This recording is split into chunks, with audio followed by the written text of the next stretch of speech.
আমেরিকার মূল ভূখণ্ডে হামলার পরিকল্পনা করছে ইরান।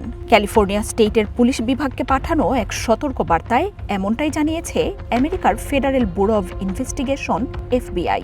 গোয়েন্দা সংস্থাটির তথ্য বলছে, ড্রোন হামলার শিকার হতে পারে আমেরিকার পশ্চিম উপকূল।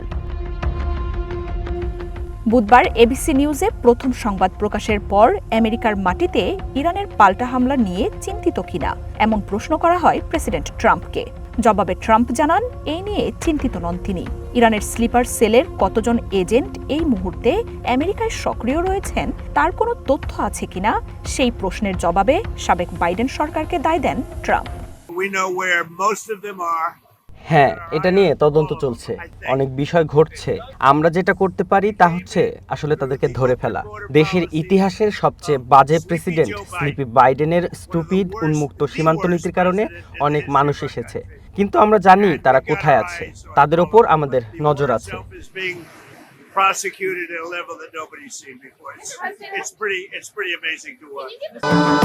ভবিষ্যৎ হোক নিরাপদ, বিনিয়োগ হোক বিশ্বস্ত, আর আমার পছন্দ সল্ট বে। ওয়েলকাম টু সল্ট বে। FBI জানিয়েছে, আমেরিকা উপকূলে নৌযানের সাহায্যে ড্রোন ব্যবহার করে আকস্মিক হামলার পরিকল্পনা করেছে ইরান। ক্যালিফোর্নিয়ার অনির্দিষ্ট স্থানগুলোতে এই হামলা হতে পারে বলে সতর্ক করা হয়। তবে হামলার ধরন, পদ্ধতি বা সময় সম্পর্কে গোয়েন্দা সংস্থাটির হাতে কোনো তথ্য নেই বলেও জানানো হয়। এদিকে যে কোনো জরুরি পরিস্থিতির জন্য ক্যালিফোর্নিয়া প্রস্তুত আছে বলে জানিয়েছেন স্টেটটির গভর্নর গ্যাভিন নিউসম। সামাজিক মাধ্যমে দেয়া পোস্টে তিনি বলেন, মধ্যপ্রাচ্যের সংঘাত শুরুর পরই ক্যালিফোর্নিয়ার নিরাপত্তা ব্যবস্থা জোরদার হয়েছে। গোয়েন্দা ও নিরাপত্তা বাহিনীর সাথে ক্রমাগত যোগাযোগ রাখছেন বলেও জানান তিনি।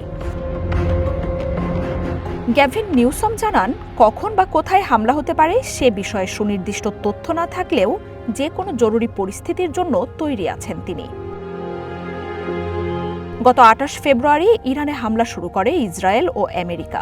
পাল্টা আক্রমণে মধ্যপ্রাচ্য জুড়ে আমেরিকার সামরিক ঘাঁটিগুলোকে নিশানা বানাচ্ছে IRGC।